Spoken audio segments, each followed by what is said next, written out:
Hey everyone, if you had a chance to watch the Marcus & Millichap webcast last week featuring Moody's chief economist Mark Zandi, Sean Bannon of Zurich Financial Services, and Jessica Zaski of Shopcorp Properties, you may recall something I brought up, the particularly strong December retail sales number.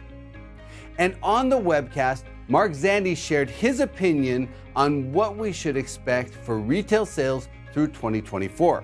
If you missed the webcast, you can still catch the replay by going to our website, marcusmillichap.com, and registering to watch.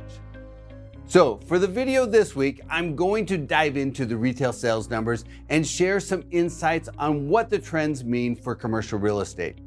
As I mentioned on the webcast, core retail sales were up by 3% year over year as of December on an inflation-adjusted basis. Naturally, not every retail subsegment is performing the same. Furniture and building material sales have really lagged the broader trend, while sporting goods and food and beverage retail sales were modestly negative compared to December 2022. On the other side of the equation, non-store or internet retail sales are up 6.8%, while electronics surged by 7.8% and restaurant and bar sales shot up by 8.2%. But the interesting thing here is that electronic sales have only been positive for 2 months when measured on a year-over-year basis, November and December. Prior to that, they were running negative for 20 months straight. Furniture sales have been on a similar trajectory, but they didn't get the bounce electronics had. On a year-over-year basis, furniture sales have been down almost every month for 22 months. Building material sales have been down for 14 months, and sporting goods sales have been down for 11 months. So if you look at how these subsectors performed compared to December 2021, 2 years ago, you'll see that furniture retail really took it on the chin. It's down 12.9% in that 2-year span. Compared to December 2021, building materials are down 6.7% and sporting goods are down 4.6%. Conversely, health and personal care retail, largely dominated by pharmacies, are up by 4.1%. Internet sales are up by 13.6%, and bar and restaurant sales are up by 17.5%.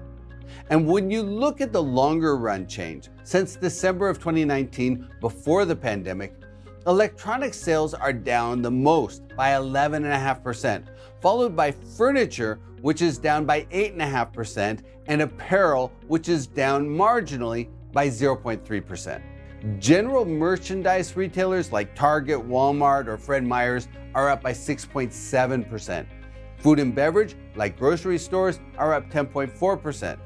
Health and personal care retailers like pharmacies are up by 12.5%, right behind sporting goods retailers, which are up by 12.7%. Building materials retailers like Home Depot are up by 14.6%, mostly driven by the pandemic surge in 2020 when people were stuck at home and did a lot of remodeling. Restaurant and bar sales are up by 21.2%. compared to before the pandemic, chalking up 34 months of inflation-adjusted year-over-year increases. And of course, the biggest winner in retail sales, up 61.7%, is non-store retail sales, which are largely driven by our e-commerce. So let's talk about what this means for real estate. The big winner has been internet sales, which now constitute about 21% of total core retail sales. And internet sales drive industrial demand. We saw that play out through the pandemic. Industrial absorption surged in 2020 and 2021 when internet sales were growing by 30 to 40% on a year-over-year basis. But over the last 12 months, internet sales have been growing by just 3.7% on average, and space absorption has tapered accordingly. Looking forward, I expect e-commerce to continue to grow, and that should also continue to drive positive absorption for industrial properties. Now, as I mentioned earlier, restaurant and bar sales was the fastest growing retail segment compared to last year and the year before on an inflation-adjusted basis. And when you look at restaurant sales compared to grocery sales, the restaurant sector has hit overdrive. Back in 2015, total restaurant and bar sales overtook grocery store sales for the first time. Then in 2020, during the pandemic, bar and restaurant sales plummeted while grocery store sales surged. But the pre-pandemic trend reasserted itself in 2021 with restaurant sales climbing steadily and at a much faster pace than grocery stores.